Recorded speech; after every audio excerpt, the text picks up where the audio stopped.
भाइयों, मैं Munna Lal Shukla RTA activist. इस समय मैं बेरोज़गारी की समस्या पर काफ़ी चिंतित हूँ और बेरोज़गारी की समस्या ये बेकारी से उत्पन्न हुई अनएम्प्लॉयमेंट,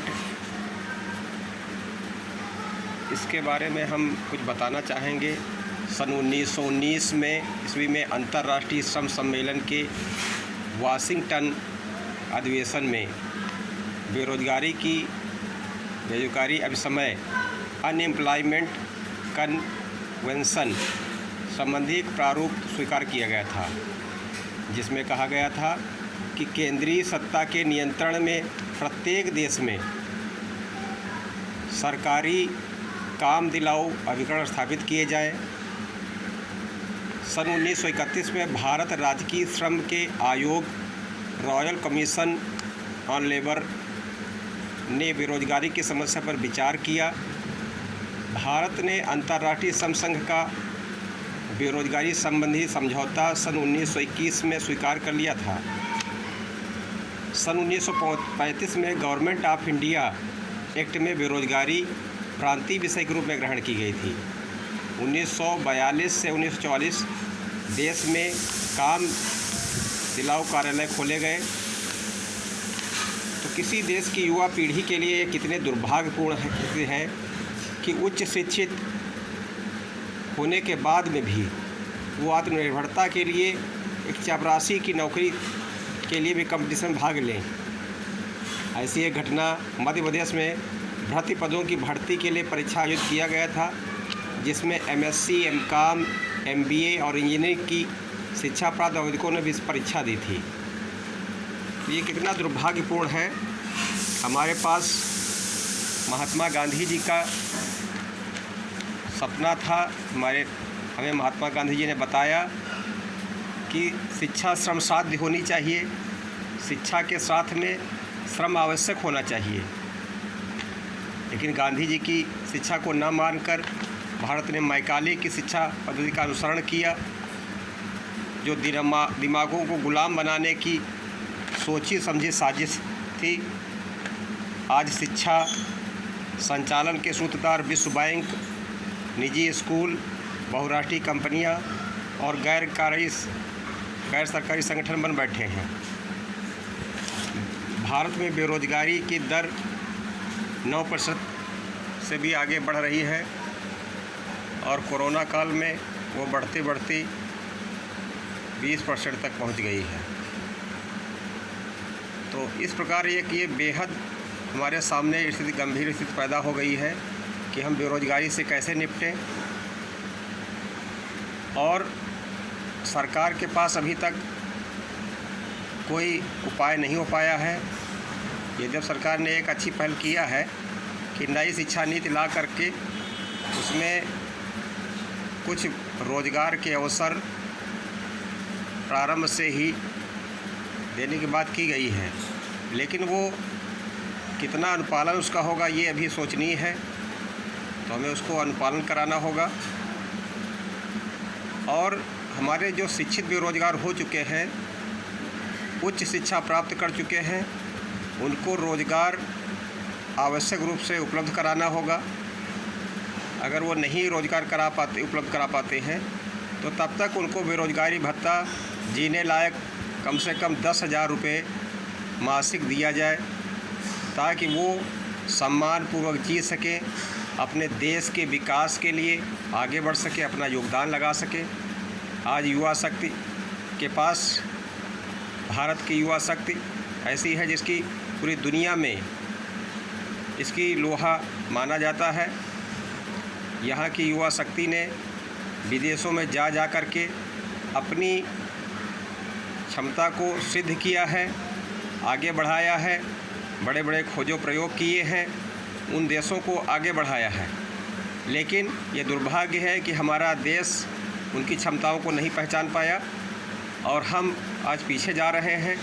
वही युवा जब भारत में रहता है तो बेरोजगार भटकता रहता है, लेकिन अगर किसी प्रकार से वो विदेशों में चला जाता है तो उसकी क्षमता से वहाँ वो देश आगे बढ़ता है और उस क्षमता को भारत सरकार नहीं पहचान पा रही है, उसके भारत सरकार के पास अन्य तमाम मद होते हुए भी बेरोज़गारी की समस्या से निपटने का कोई उपाय नहीं है।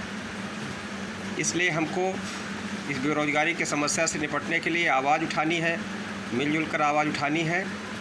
सभी कॉलेजों से हम संपर्क कर रहे हैं, करीब 40 कॉलेजों से संपर्क हो चुका है और वहाँ अभी लोग कोरोना काल में बच्चे नहीं आ रहे हैं, लेकिन जैसे बच्चे आएंगे उन बच्चों को साथ में लेकर के एक आंदोलन किया जाएगा। आप लोगों से भी निवेदन है कि अपने आसपास जहाँ कहीं पर भी कॉलेज हैं उनसे संपर्क करें, अपने युवा साथियों को जोड़ें। तो जो बेरोज़गार, सब हम बेरोज़गार भाई, बेरोज़गार युवा बेरोज़गार है तो भारत भी बेरोज़गार होगा। इसलिए युवा हमारे भारत की शान है, इसको बेरोज़गारी से बचाना होगा, नहीं तो ये मानसिक कुंठाओं में जूझ करके और अपनी ऊर्जा शक्ति का क्षय करेगा। इसलिए हमें इसके लिए सोचना है और मिलजुल करके हमें जब हम कार्यक्रम कोई करेंगे तो हर घरों में लोग एक कैंडल जला करके उसका समर्थन देंगे। इस यूट्यूब चैनल को सब्सक्राइब करना न भूलें ताकि आप तक हमारी सारे वीडियो पहुंचते रहें। अभी हम बताएंगे आगे कि कैसे कैसे हमारी रणनीति बनेगी, वो अगले वीडियो में हम आपको बताते रहेंगे। इसलिए सभी लोग इस चैनल को Munna Lal Shukla RTI activist founder इस नाम से इस चैनल को सब्सक्राइब करें और अपनी कमेंट भी लिखें कि बेरोज़गारी की समस्या कैसे दूर हो सकती है, कैसे आपके कोई नए सुझाव आएंगे तो उनको भी अपनाया जाएगा और हम लोग मिल करके इस बेरोज़गारी की समस्या से निपटेंगे। इसके लिए हम लोग आगे और चर्चा करेंगे अगले वीडियो में कि महात्मा गांधी का बताया हुआ स्वरोजगार आंदोलन, स्वदेशी आंदोलन जो हमारे देश में अभी तक पूर्ण रूप से चालू नहीं हो पाया। हमारा देश स्वदेशी व्यवस्था पर निर्भर था, आज भी है। आज भी अगर हमारा देश भारत स्थित है तो हमारे अपने गांव के लघु उद्योगों पर, कुटीर उद्योगों पर निर्भर है, खेती पर निर्भर है। लेकिन अब धीरे धीरे युवा गांव से छोड़ कर जा रहे हैं, शहरों में दूर दूर कर भाग कर जाते हैं और वहाँ रोज़गार की तलाश में भटकते हैं।